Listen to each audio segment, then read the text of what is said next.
Olá, o Sala de Audiência está no ar para apresentar a você uma decisão que gerou polêmica. A Constituição Federal afirma que é proibido à União, aos estados, ao Distrito Federal e municípios estabelecer cultos religiosos ou igrejas, patrociná-los, misturar as atividades ou ainda manter qualquer relação de dependência, a não ser quando a colaboração tem um interesse público. Pois bem, o Conselho da Magistratura do Tribunal de Justiça do Rio Grande do Sul determinou a retirada dos crucifixos e símbolos religiosos nos espaços públicos dos prédios do Judiciário Gaúcho. O pedido foi feito por representantes de 6 grupos de defesa dos direitos humanos, de mulheres e de homossexuais.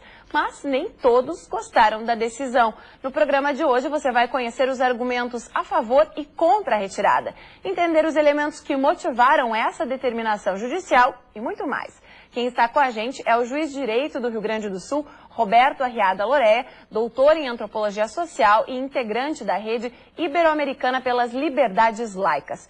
Também no estúdio o professor de sociologia Inácio José Spor, que é coordenador do programa Gestando o Diálogo Interreligioso e o Ecumenismo, da Universidade do Vale dos Sinos. Senhores, sejam bem-vindos ao programa.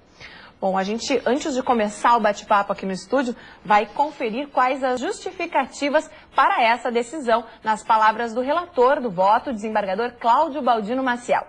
Assista o depoimento. Nós temos na Constituição Federal a definição, desde o início da República, de que o Brasil é um Estado laico.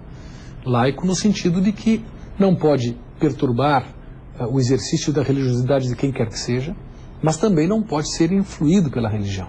É um Estado que tem que se manter neutro, até mesmo indiferente com relação às diversas religiões, para que todas elas tenham curso, para que todos os crentes de todas as correntes religiosas, doutrinárias, enfim, possam ter igualdade com relação ao Estado. E, em segundo lugar, por um princípio que é muito caro à Constituição Federal brasileira, que é o princípio da impessoalidade da administração. Um administrador não pode, porque tem determinada preferência ou porque tem determinado gosto, ele erigir esse gosto em algo que se transforme em algo público. Ele pode, por exemplo, manifestar a sua paixão por futebol, por exemplo, a bandeira de um clube de futebol dentro do seu gabinete. Mas ele não pode, num espaço público, dar vazão a esse tipo de interesse pessoal ou de gosto pessoal. Isso também se transporta para opções religiosas. Doutor Lorea, para a gente começar, eu gostaria que o senhor explicasse para a gente como surgiu esse conceito da laicidade, quando do Estado laico e por que é tão importante preservar. Bom, há muito tempo atrás, o que acontecia? Se dizia que a religião do rei era a religião do reino, significando, ou tu professava a mesma fé, do monarca, ou tu era morto. Era simples assim. Depois, isso fazendo, claro, saltos históricos, tu dizia, não, ou tu professava a religião do rei, ou tu podia te retirar para outras terras, o que foi um grande avanço. Mais tarde, concluiu-se, não, por que as pessoas que acreditam em religiões diferentes, ou sequer acreditam em religião, não podem conviver pacificamente no mesmo território? E se chega então com essa definição de laicidade. Laicidade não significa ser contra a religião do outro, muito pelo contrário, significa ser tolerante. Tolerante no sentido não de aguentar ou suportar o outro, que esse é um sentido de senso comum. Tolerante no sentido próprio, que é respeitar o outro como também titular de igual direito. Significa, se eu tenho direito de ter a minha religião, a minha crença e vivenciá-la, o outro também tem. Com isso, o que surge? Surge essa divisão muito importante entre o espaço público e o espaço privado. Por quê? Porque na minha casa, na minha religião, no meu convívio, eu tenho determinadas atitudes. E tu tem outras, talvez, segundo as tuas crenças, na tua. Mas chega um momento em que nós estamos num espaço público, que não pertence a mim, não pertence a ti, não pertence a ninguém, pertence a todos.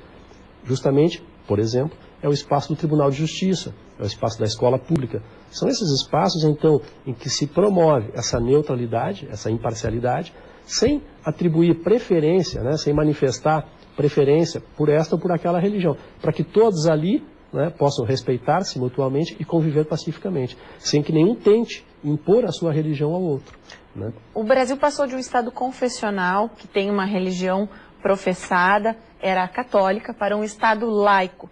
Quando isso aconteceu, e se é possível falar em outras variações, outros regimes que falem dessa relação entre poder executivo e religião. Essa mudança, né, de um monopólio religioso, onde a Igreja Católica, né, era a religião oficial do Brasil, isso da chegada dos portugueses até, né, 1890, ser mais preciso, 7 de janeiro de 1890, o decreto 117A, foi aquele que separou a Igreja e o Estado, criando então instituições de natureza civil afastadas da religião. Por exemplo, o casamento civil, o cemitério civil, a certidão de nascimento, porque até então, na monarquia, existia esse monopólio e, claro que isso gradativamente, também aqui eu preciso fazer um apanhado mais geral, né, as demais religiões eram perseguidas. E uma era promovida pelo Estado. Vai se falar em Santa Inquisição, vai se falar nas Constituições primeiras do Arcebispado da Bahia, que impunham, obrigavam uma determinada crença. Então isso que hoje, não é, essa diversidade religiosa, essa liberdade de tu creres, essa liberdade de tu amanhã ou depois mudar de religião, sair de uma, ingressar noutra, essa liberdade de tu não creres, e isso tudo ser indiferente para o Estado, ou seja, tu não sofrer perseguição e não gozar de privilégios por causa disso, isso é bastante recente, isso vem, né, da República. Só que, como foram 400 anos de um modelo, né, até hoje muita gente pensa que a religião católica, por exemplo, é oficial no Brasil. Né? Isso, acho que com esse debate, com essa decisão tão bem fundamentada, né, e essa repercussão que houve, eu acho que isso tem um ganho muito grande. Isso fortalece a democracia, isso fortalece a cidadania, porque também aquelas pessoas, e não são poucas no Brasil, que professam as mais diferentes religiões, se sentem agora incluídas. E eu acho que um ponto importante, né, e gostaria de ouvir o nosso professor Inácio aqui sobre esse aspecto, é que não há uma unidade, porque às vezes se coloca essa questão na mídia como sendo o Estado contra a religião, ou o Estado contra a Igreja Católica. E uma coisa que eu ouço muito, uma frase que eu ouço muito, é que o Estado é laico, mas o povo não. Né? Fazendo uma confusão entre ser religioso e ser laico, como se fossem coisas antagônicas ou diferentes. E não, eu posso ser muito religioso, acreditar profundamente na minha religião, ter um pertencimento forte, e ser laico, no sentido de respeitar também a religião do outro. Daí que vem essa distinção entre espaço público e privado. Então, laicidade não é de forma alguma contra a religião, pelo contrário. Professor Inácio Spor, eu gostaria que o senhor fizesse uma avaliação dessa decisão do Tribunal Gaúcho e também respondesse aos questionamentos do Dr. Lorea. É interessante que, para mim, essa sentença, ela me chamou muita atenção porque o questionamento inicial que me foi feito é de que se essa sentença não era uma sentença antirreligiosa, dada ao grupo que a pediu, penso eu, né? Para mim, inicialmente, a ideia é de que não interessa quem pede a revisão de uma prática, digamos assim, errada, de longo tempo, até bem explicitada aqui pelo Dr. Roberto. E, a meu ver, a sentença desse tribunal tem duas coisas interessantes, duas vantagens. Né? Uma, coloca a nível público esse debate. Onde estão as minorias? Como é que se respeita minorias religiosas, no caso? E o segundo debate é se é ou não uma sentença antirreligiosa. A meu ver, claramente que não, porque se eu admitisse isso, então eu teria que dizer que o tribunal, ou no caso o conselho, estaria prognosticando, se colocando a favor do grupo que a pediu. Na verdade, o conselho julgou o mérito da questão e não, digamos, quem pediu. Bom, a gente vai acompanhar e saber melhor quem pediu, quem fez esse pedido ao Tribunal de Justiça e os motivos que levaram esses grupos a solicitarem a retirada dos símbolos religiosos e também conhecer os argumentos contrários. Preparamos uma reportagem. Confira. O encontro é na Secretaria de Justiça e Direitos Humanos do Estado. Na parede, o crucifixo, razão da discórdia. Tem uma violação da impessoalidade ali, né? O Estado é neutro e tem uma filosofia explicitada na parede. Essa filosofia, por exemplo, diz que eu sou uma pecadora.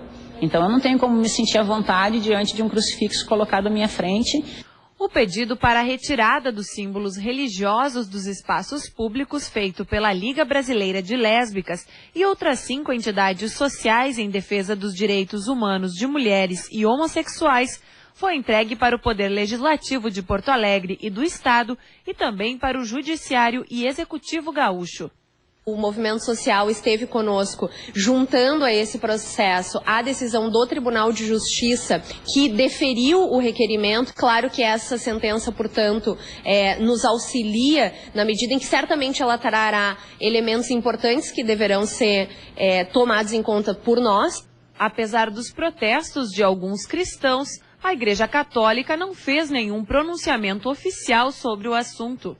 Só acredito que o processo foi rápido demais, né? Se uma entidade ou alguns grupos da sociedade reivindicaram a retirada, deveria haver um diálogo com as partes que são interessadas que esse símbolo continuasse lá. Enquanto não há uma resposta para cada um dos requerimentos, a polêmica deve continuar. É preciso que o Estado diga para qualquer cidadão que chega, sem julgamento moral, que ele está pronto para receber a sua demanda. E depois julgar de acordo com as leis que a gente tem no Brasil. O governo é laico e tem que ser. Mas o povo não é laico. O povo tem uma religiosidade, o povo tem uma fé. E não podemos negar que ainda uma grande maioria do povo brasileiro, do povo gaúcho, é cristão e podemos dizer, é católico. Doutor Loré, o senhor já havia encaminhado uma manifestação semelhante para debate durante um congresso estadual de magistrados.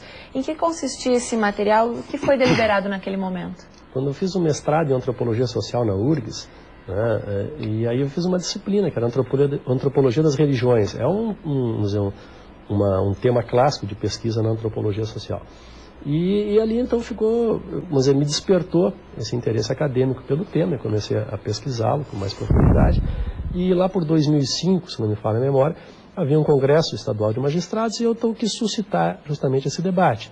E propus uma moção no sentido, uma moção é uma manifestação, né, da Associação dos Juízes, no sentido de que fossem retirados os símbolos religiosos, porque a partir daquilo que eu vinha estudando na ocasião, me parecia que era a manifestação de um juiz, ou do Estado juiz, dando predileção, preferência por uma religião. E isso caracteriza a discriminação. Discriminação não é apenas perseguir, discriminação é também manifestar preferência por um em detrimento dos demais. Não é? E isso foi discutido na época, não foi aprovado. Me parece que 3 votações, eu, porque estava viajando para o exterior na ocasião, não pude participar, mas o relato histórico é de que houveram 3 votações sucessivas e parece que por um voto de diferença não foi aprovado na oportunidade. Mas era isso, uma moção de âmbito associativo. Não é? Eu gostaria de destacar um aspecto que foi tratado ali, que é no sentido de a pessoa poder manifestar a sua religiosidade. Isso é um princípio, né, que está no artigo 5º, inciso 6º da Constituição Federal, a liberdade de crença e de consciência. E é importante destacar que isso, evidentemente, não pode ser desrespeitado, muito menos pelo Poder Judiciário. Então, quando se está tratando dessa questão no âmbito do Judiciário, como agora, essa decisão, diz respeito a símbolos que estejam afixados, por exemplo, na parede do tribunal, né, dando a ideia de que esse ambiente todo, e de que, por consequência, o Poder Judiciário como um todo está se manifestando. Diferentemente, é a pessoa, porque tem uma crença religiosa, querer, através de alguns signos, símbolos, manifestar a sua religiosidade pessoal. Essa, evidentemente, continua, como sempre foi, né, permitida, e há total liberdade para isso. Por exemplo, no caso do magistrado, se eu quiser, né, usar um símbolo religioso, eu posso usar. No meu gabinete, se eu quiser ter símbolos religiosos, posso ter. Nós estamos discutindo aqui, são espaços de coletividade, espaços públicos, no sentido de que, numa sala de audiência, as partes, testemunhas, advogados, eles têm que comparecer à sala de audiência, não é uma opção. Né? E ali, então, não há sentido em que eu fique manifestando a minha preferência pessoal. Feita essa distinção. E se eu for manifestá-la, por exemplo, na repartição, isso em vários países, né, tu tinha perguntado antes, tem várias legislações nacionais de outros países, poderia estar os Estados Unidos como mero exemplo, mas tem muitos outros, tem diretrizes para o servidor público. Na sua mesa de trabalho, ele pode ter os seus símbolos. Por quê? Porque quando o público chega, né, para ser atendido, ele identifica que naquela mesa, porque tem um símbolo, está sentado um servidor que professa aquela crença. Isso é uma coisa. Isso não compromete o ambiente, não compromete a repartição pública. Diferentemente, se tu chegas no ambiente e na parede tem um símbolo religioso, tu pode entender né, que toda a repartição e, por consequência, o Estado está manifestando essa preferência religiosa. E isso, evidentemente, viola o igual tratamento, viola essa obrigação do Estado de não manifestar preferência em matéria religiosa. Aquele crucifixo no gabinete do secretário, pode ou não pode? Aí, tem casos que são limítrofes. Por quê? Depende qual é a finalidade do gabinete do secretário. Se é receber em audiências públicas, como parece que é o caso, porque recebeu o pessoal ali, né? Ou se é um espaço reservado, onde ele tem ali o seu computador, meramente uma mesa de trabalho, onde ele faz os trabalhos, vamos dizer, individuais, né? Como o próprio juiz tem um trabalho de gabinete, que eu estou dando uma sentença, não é um lugar onde eu recebo as pessoas, eu recebo na sala de audiência, que é feita para isso, para ter audiência. Então há que se fazer essa distinção. Bom, eu gostaria também que o senhor, professor, nos falasse um pouquinho sobre o trabalho do grupo que o senhor coordena na Unicinos. Grupo de Diálogo Interreligioso, ou Grupo Interreligioso de Diálogo, porque a gente trocou esse nome, no começo era Grupo de Diálogo Interreligioso, mas na verdade o fundamental, a palavra central é o diálogo. E nesse particular, como nós temos 9 religiões distintas participando deste evento, digamos assim, chamado Grupo de Diálogo Interreligioso, o principal que nos acompanha nesse momento é a ideia de conhecer e reconhecer o outro.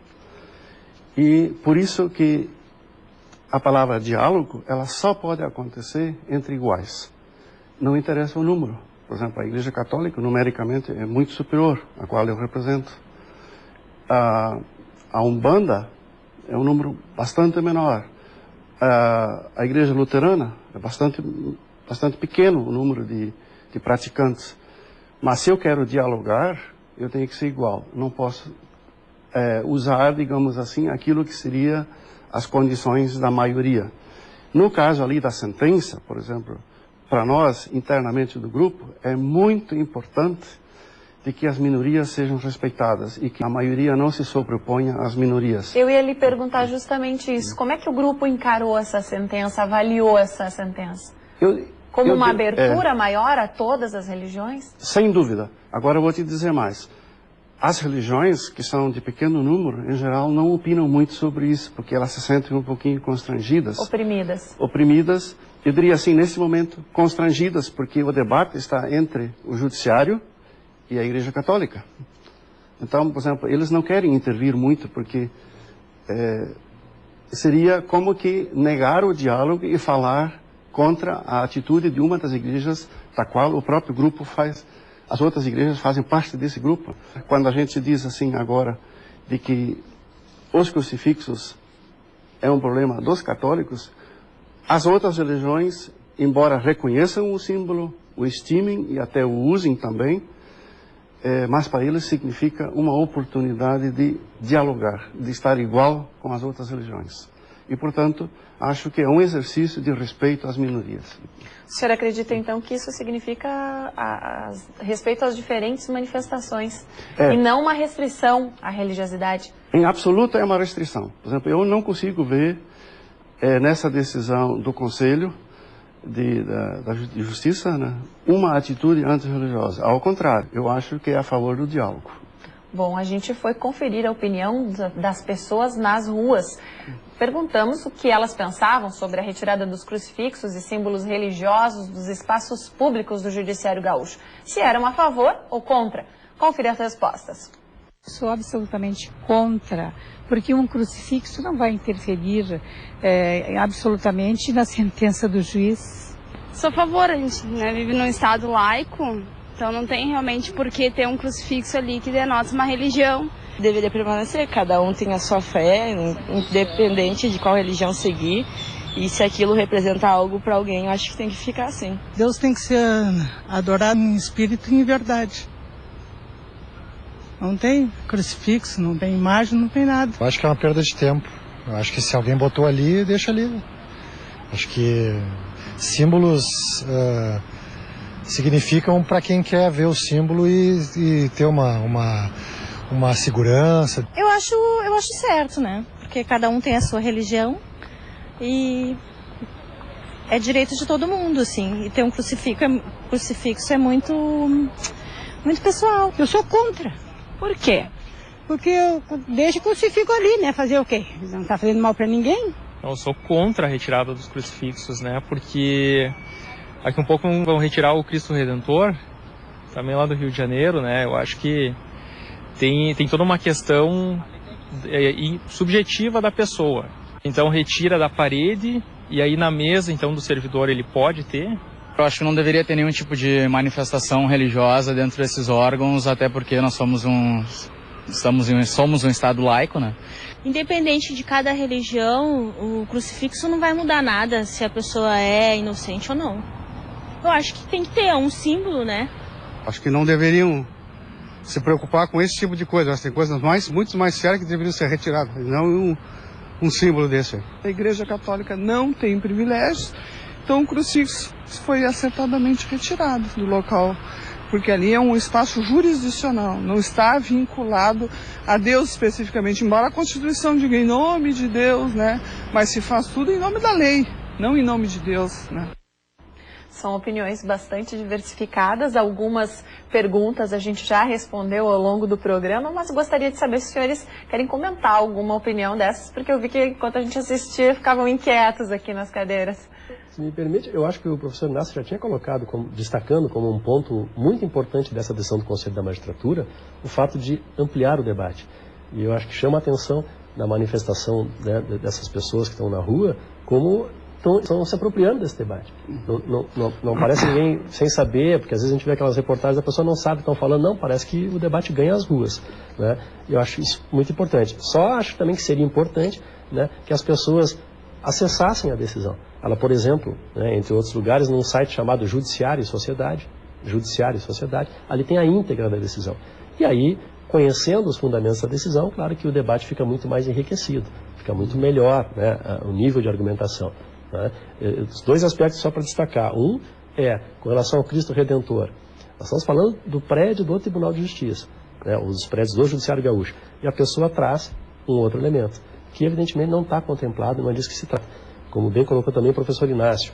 Aliás, é um prazer dialogar com o professor Inácio. Nós nos conhecíamos pessoalmente, né, professor? O que acontece? Isso amplia a liberdade religiosa. E não restringe. Mas a pessoa parece que tem um temor, né, de alguma forma nesse sentido. A outra diz respeito ali, eu acho que colocou muito bem, com relação a essa individualidade, entre a questão da subjetividade. Se a pessoa tem uma crença. Não, justamente, se eu tenho uma crença como juiz, eu posso vivenciá-la como indivíduo, mas eu não posso, numa decisão judicial, impor a minha crença religiosa. Por que não? Porque o artigo 5º, inciso 6º, assegura a liberdade de consciência e de crença. Significa, no Brasil, ninguém pode sofrer coação em matéria religiosa, coação estatal. O Estado não pode dizer, não, tu tens que professar essa ou aquela religião. E, quando o juiz dá uma sentença, ele impõe, né, o seu pensamento a alguém. Mas esse pensamento tem que estar estruturado através da Constituição, através do nosso ordenamento jurídico. Jamais através da minha crença pessoal. Por isso é tão necessária essa distinção. O professor quer fazer algum comentário? Uma das perguntas que sempre me ocorre, e também foi repetido aí por um dos que foi entrevistado agora, é a quem essa sentença está prejudicando? Porque está prejudicando alguém? É a pergunta que o entrevistado faz. Isso é muito interessante. E outra disse assim, se alguém colocou lá, deixe lá. Mas os que defendem a posição do crucifixo lá na parede do judiciário, se ele não interfere na sentença, então por que é tão importante que ele esteja lá?